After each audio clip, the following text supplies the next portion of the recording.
Hey guys, Stealth here. In this add-on to the Submarine we're going to be building a periscope. Now because the game currently doesn't have any piston systems or any kind of telescopic systems, we're going to have to be using a rotator block, which doesn't exactly look good, but it will play the part of the periscope.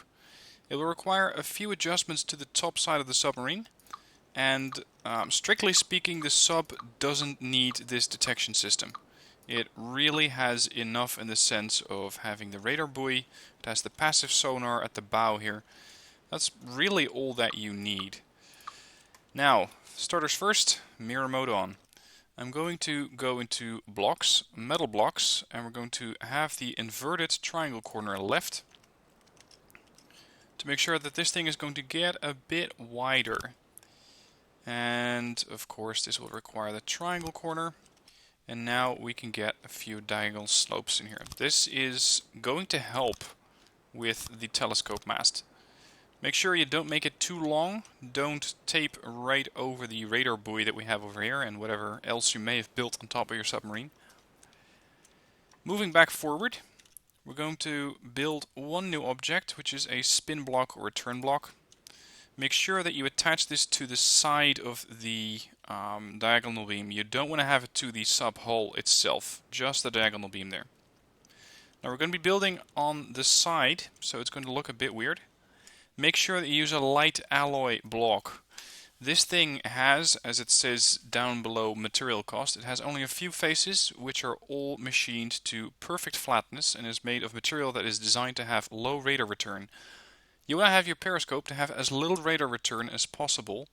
Otherwise, you're going to be sending out a big flashing sign that says, "Look, here I am."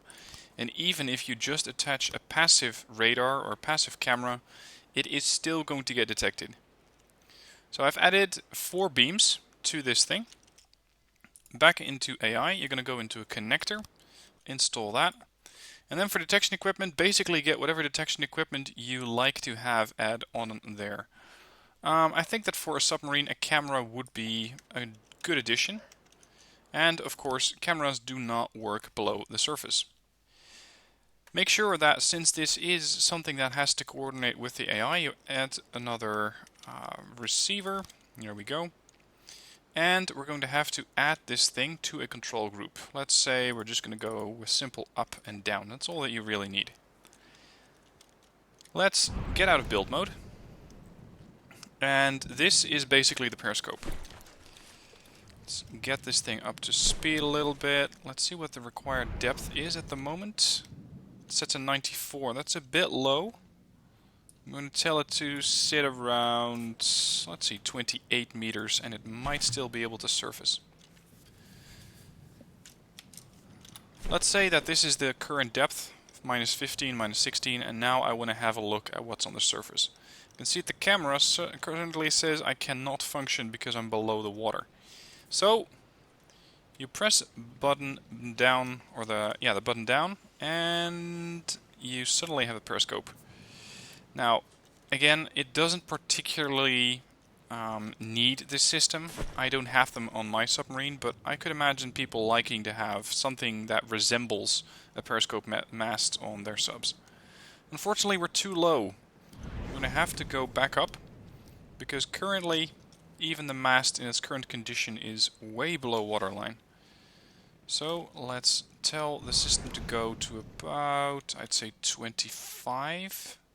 That is a bit high. Minus 25. Currently minus 37. Minus 38. Come on, surface. Start pumping out the air. Where's my air pump in this sector? Buoyancy set to 100%, so it is trying to level out the sub and trying to get back to the surface. Minus 42. Come on, you can do better. Set your gains a bit higher. Minus 44. Ah, right, the sub is still too heavy. I've added too much lead in the previous edition. So in this one I'm going to have to tune that down a bit.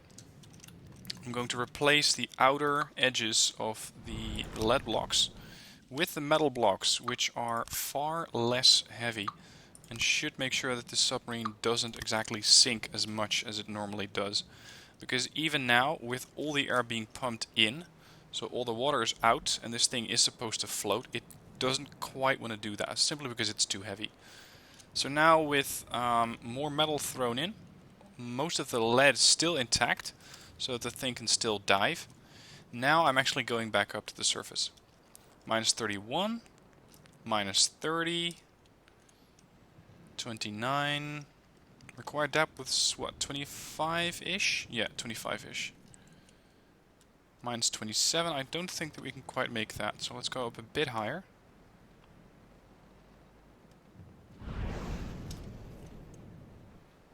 Did something fire? Ah, yes, my radar buoy just launched. Okay, perfect.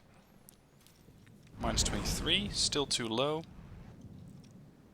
Minus 22, now we're getting there. Now it's active.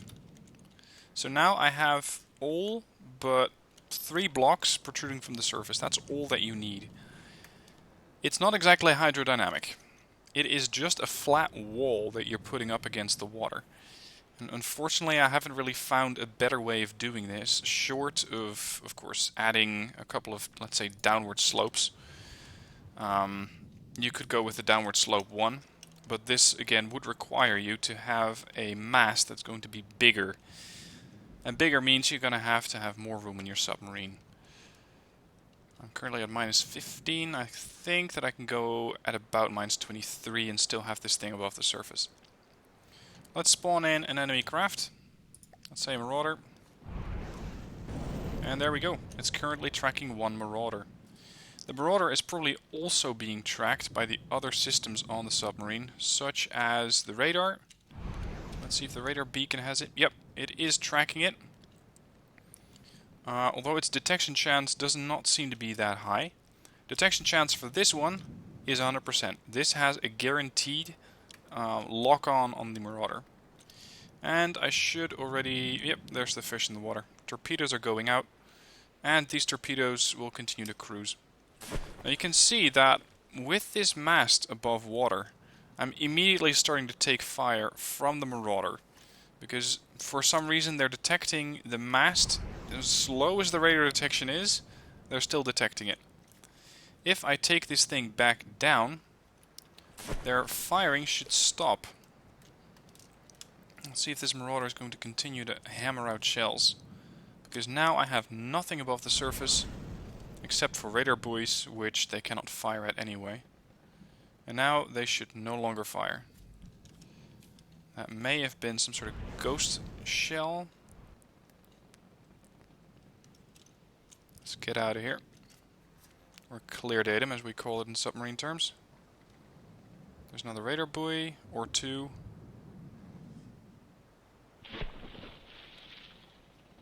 How is that thing still detecting me? Does this thing have active sonar of itself, maybe? That would explain it. Well, if it did, then now it doesn't. That thing just lost at least its magazine, and probably quite a few other systems. And unfortunately, since it is an enemy craft, I cannot quite see what it is that they're detecting. But I'm assuming that they can no longer see me. Even if they can, I'm probably so far away and so... or actually I'm not that deep yet, but so deep that they can no longer hit me. At least I got no further weapons fire coming in because the gun is destroyed. So that is the periscope mast. Not particularly pretty, not particularly effective, because it will give your position away, and that's why I don't prefer it. But if you want to build one on your submarine to make the thing more realistic, then you can do so. You can even go so far as to have this thing, I'm going to elevate it slightly to make it more workable. You can even go so far as to have your own cameras on there. So on the control terminal, add a wireless camera. Unfortunately, these things are going to have to be mounted on sideways. And this will give you something of a view. It's not fantastic, but if you absolutely want to have vision, then you can do so. So let's say this is the aft view, and this is the bow view.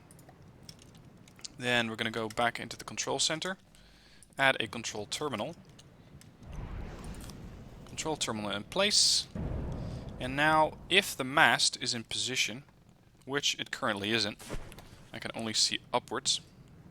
So let's first elevate the mast.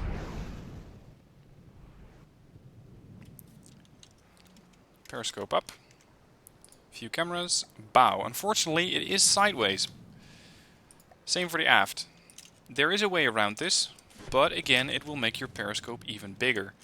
Which for me isn't what I like. I like this thing to be as small as possible. But if you want to have these cameras actually working moderately well, you can go with one block over there, one block on the bow, or actually sideways would be better because they would take up less room. So one there, and one there.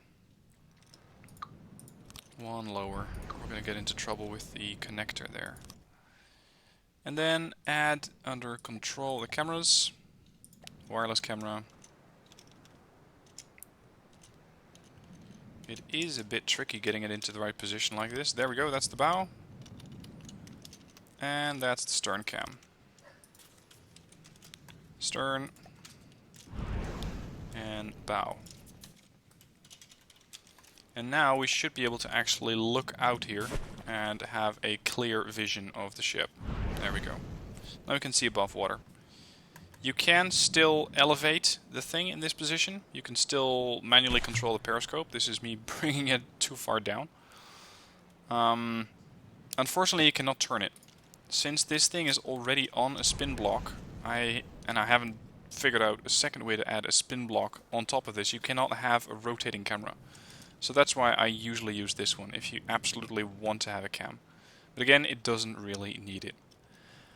Anyway, that's it for this video. I'm going to be destroying the periscope off of this ship, but let me know if you like to have it on yours and how you use it, what kind of systems you have on there.